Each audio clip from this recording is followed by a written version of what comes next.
이 본 말씀을 통해서 하나님의 저울, 하나님의 저울이란 제목으로 말씀을 증거하겠습니다. 이 중국의 초대 통일 왕국을 이루었다라고 하는 진나라의 황제 진시황이 여러 가지 업적 중에 여러 민족, 다양한 문화를 지녔던 부족들을 통일한 후 그들의 언어나 문화나 식습관이나 이러한 다양성이라고 하는 것은 인정을 해도 통일시켜야 됐던 것이 하나 있었는데 그것이 바로 도량형의 통일이었습니다. 도량형이라고 하는 것은 길이 혹은 무게 이런 것들을 측정하는 도구인데, 이러한 측정하는 도구가 제각각 다르다 그러면 사회에 큰 혼란이 올 것입니다. 그래서 이러한 기준을 세울 때 왕의 신체가 도량형의 단위로 인식되기도 했습니다. 우리가 하나님 나라의 백성들로서 길이를 재고 무게를 재는 그러한 경중을 다룸에 있어서 어떠한 저울추를 가지고 달 것인가? 우리는 하나님 나라의 백성들이므로 하나님의 그 공평한 저울추를 가지고 우리의 무게를 달아봐야 됩니다. 그러면 이 하나님의 저울에 달았을 때 이 무게가 나가는 것과 무게가 나가지 아니한 것, 우리가 무엇을 가지고 이 하나님 나라에서 우리의 삶의 재화와 부를 삼을 것인가? 오늘 본 말씀을 통해 살펴보게 되면 먼저 하나님의 저울에 있어서 달리지 아니하는 것은 이 모든 거짓된 것, 속이는 것, 이 거짓과 속임이라고 하는 것은 이 무게를 가볍게 하는 겁니다. 측정이 되지 않기 때문에 가치도 나가지 않는 겁니다. 오늘 본문 5절에서는 만일 내가 허위와 함께 동행하고 내 발이 속임수에 빨랐다면 하나님께서 나를 공평한 저울에 달아보시고 그가 나의 온전함을 아시기를 바라노라. 허위와 동행하고 속임수에 발이 빠르고 이 거짓된 것과 헛된 것을 내가 만일 지니고 살았다 그러면 여기 하나님의 저울에 달았을 때 이거 다 나가지 않고 빈 것이 되었을 것이다. 다니엘서 보게 되면 이 벽서에 관한 이야기가 나옵니다. 왕이 한 환상을 보았는데 한 손이 나타나서 벽에 글씨를 쓰기를 메네메네 데길 우바르시니라. 그 뜻을 해석한 바는 왕이 하나님의 저울에 메어 달아본즉 모자람이 되었다. 그가 왕으로서 행하였던 모든 업적들, 통치 행위들, 또 그가 사석에서 즐기던 모든 것들, 이 모든 것들이 하나님의 저울에 달아보니까 이것은 모자람이 되었다. 무게도 안 나가고 가치도 없고 도무지 유용하지도 아니할 이 모든 것들을 잔뜩 가지고 살았다는 겁니다. 우리가 오늘날 하나님의 백성들로 살아가면서 우리가 매일같이 행하는 일들 혹은 그러한 말, 여러 가지 행실들, 우리 일평생 동안 쌓아왔던 모든 것들이 있었을 것인데 그것이 비록 한 가득이고 우리의 방을 가득히 다 채웠다 할지라도 우리의 창고에 가득 들어있는 것이라 해도 하나님의 저울에 달아보면 그 무게가 달리지 않기 때문에 값을 쳐주지도 않는다는 겁니다.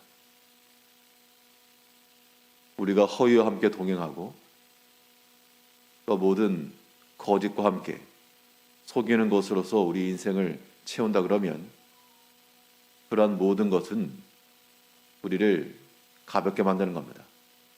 하나님의 저울에 달려서 가벼웠다. 이것이 하나님의 진노의 원인이었다는 겁니다.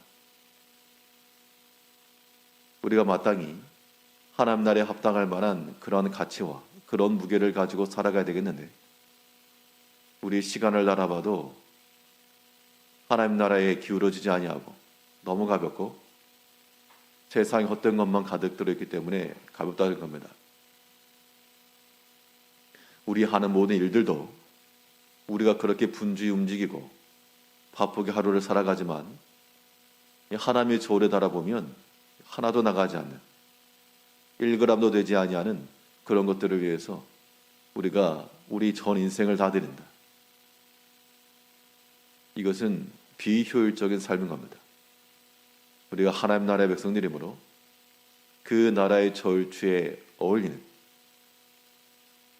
그러한 삶을 살아야 되므로 달리지 아니하는 무게에 잡히지도 아니하는 모든 거짓과 속이는 것과 이러한 불경건에 속한 모든 것들은 우리가 아쉬워하지 말고 다 버려야 되겠습니다. 그러면 그 나라의 저울에 달려 무게가 나가는 것은 무엇일까? 이 거짓과 속이는 것이 가벼운 것이라 그러면 진실함과 공의, 정직함이라고 하는 것은 그 나라에서 쳐주는 가치가 나가는 것입니다. 이제 우리가 하나님 나라의 백성들로서 그 나라의 무게가 나가는, 무게를 두둑히 쳐줄 만한 그러한 삶을 살아가기 위해서는 우리 삶 가운데서 정직한 것과 공의로운 것과 진실한 것들을 우리가 찾아야 됩니다. 이러한 모든 것들은 하나님 앞에서 잊혀진 바 되지 아니하고 하나님께서 다 기록해 놓으셨다가 달아주실 것임을 우리가 잊어서 안 됩니다. 본문 5절을 다시 보시면 만일 내가 허위와 함께 동행하고 내 발이 속임수에 빨랐다면 하나님께서 나를 공평한 저울에 달아보시고 그가 나의 온전함을 아시기를 바라노라. 이 욥은 그가 비록 큰 곤란함에 처해 있어도 그의 행실에 있어서 거짓되지 아니하였고 속이는 것 가운데 나가지 않았고 그의 모든 신앙 양심 가운데 부족함 없이 온전함 가운데 거였다라고 말하고 있습니다. 그러면 겉으로 드러난 것만 보게 되면 그렇게 정직히 살고 진실하게 살고 온전하게 산 결과가 그 모양이냐, 그런 말을 들을 때가 가장 괴로운 겁니다.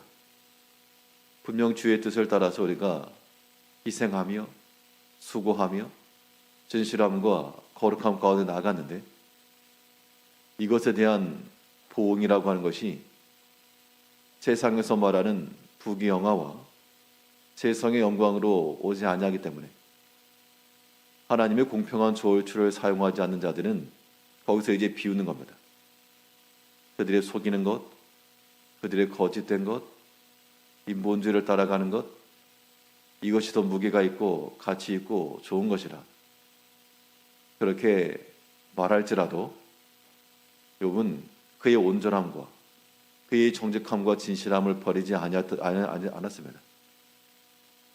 이제 우리가 하나 앞에서의 삶이라고 하는 것도 우리의 모든 거룩과 진실의 행함이 그 당장으로서 보응이 되지 못하고 여러 가지 큰 어려움과 곤란함에 빠질 수도 있습니다.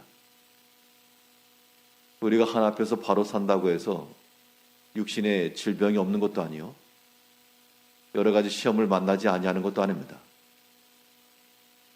욥이 무한 오해를 받았고 감옥에도 갇혔고 예수님께서도 그가 비록 하나님의 아들이시요 그의 백성들로부터 칭찬과 존귀를 받았어야 함에도 불구하고 반대와 적대함을 받았을 때 세상의 저울추를 가진 사람들은 비난하고 조롱하는 겁니다. 그 결과가 무엇인가? 그러나 하나님의 공평한 저울추를 지니고 사는 자들은 여전히 그러한 것이 무게가 있고 가치가 나가는 겁니다.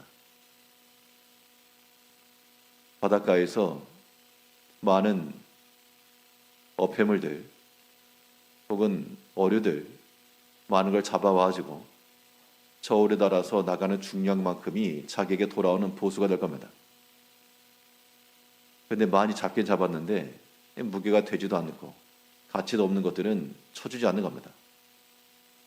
그러나 비록 하나를 가졌어도 그것이 무게가 나가고 희귀성이 있고 또 사람들이 귀하게 여기는 것이라면 가치가 있는 겁니다.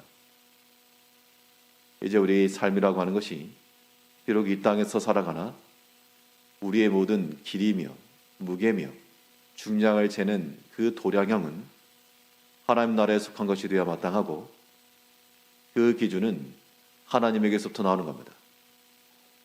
왕의 신체가 하나의 기준이 되었던 것처럼 하나님의 그의 말씀과 그의 모든 성품이 우리의 기준이 되어서 우리의 말과 행실에 있어서도 그와 동일한 것이 나오며 우리가 거짓된 것과 세상의 허위와 함께 동행하지 않고 언제나 주의 진실함과 정직함을 따라 그의 거룩함과 그의 경건함을 잃어버리지 아니하여 하나님 나라에서 무게가 나가고 가치가 있는 하나님의 그 공평한 저울추에 달려 가볍지 않고 무게가 나가는 그러한 월척을 잡는 삶을 살아야 되겠습니다.